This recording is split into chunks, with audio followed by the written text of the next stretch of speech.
Kennedy situation here. Now, the Warren Commission was highly publicized, all the things that went on there. I was shown a videotape just yesterday of was it a Zapruder film? It is the Zapruder. Okay, and it clearly showed to me that a number of things. One in which that the film was obviously tampered with. Absolutely. but not tampered with to the point where I couldn't tell that the driver of the limousine was pulling a gun, or what appeared to look like a gun, around his shoulder and shooting President Kennedy in the head. That caused his head to snap back. Did the Warren Commission see this? It seems so. The Warren Commission never looked at the Zapruder film, ever. So they never saw it. Now, I don't know who testified during the Warren Commission about the Zapruder film, if anybody did. But I do know that later at the investigations of the House Select Committee on Assassinations, that a man was specifically hired as an expert witness to view the Zapruder film and tell the committee what it showed.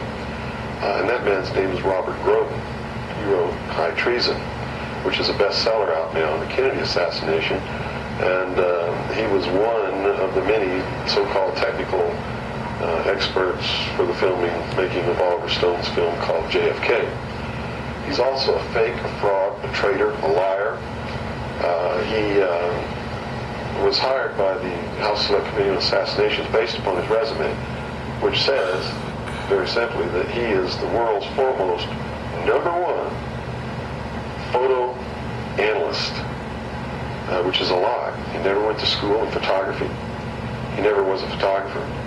He never was a photo analyst.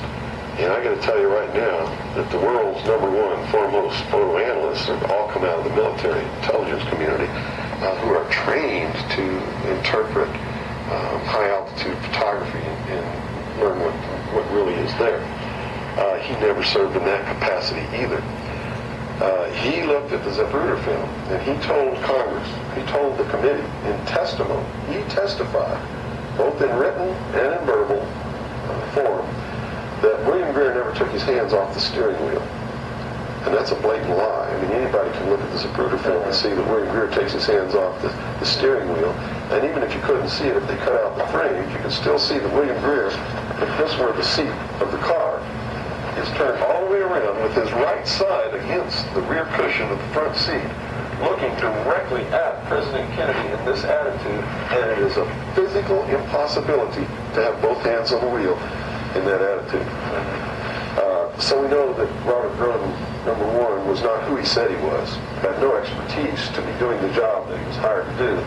#2, even if he had no expertise, it is plainly visible in the film that William Greer could not possibly have had both hands on the wheel. So we know that Robert Groden didn't make a mistake. We know that he intentionally lied to deceive Congress and thus the American people. And what's real strange about it is he's been very active in the research community, supposedly exposing the assassination of President Kennedy. But if you look what he does, he is constantly coming up with new theories, supposed new evidence, most of which is fake. And in his book now, High Treason, he makes a statement that Kennedy was probably hit from the front and the rear at the same time. His job is to keep the American people confused and propagate the lie that our government is no good, that it's our government who assassinated John F. Kennedy. And I'm here to tell you, it wasn't our government. It was the secret societies known as the Illuminati, the Knights Templar, the Freemasons, who assassinated John F. Kennedy. And the proof is right there for anybody who wants to see it. William Greer was a Freemason, #1. He was the Secret Service agent who shot Kennedy. #2, in Dealey Plaza, there's an obelisk, a monument, commemorating the location of the first Masonic temple in the state of Texas. Dealey Plaza is on the 33rd parallel, which is one of the sacred numbers in Freemasonry. He was assassinated in a manner that assured the greatest flow of blood, which is called blood atonement, which was practiced by Freemasonry in the early days and supposedly is not practiced now. But in reality is the method of choice of execution, trial and execution by Freemasons. The Bilderberg group that orders his execution is the Supreme World Council of Freemasonry.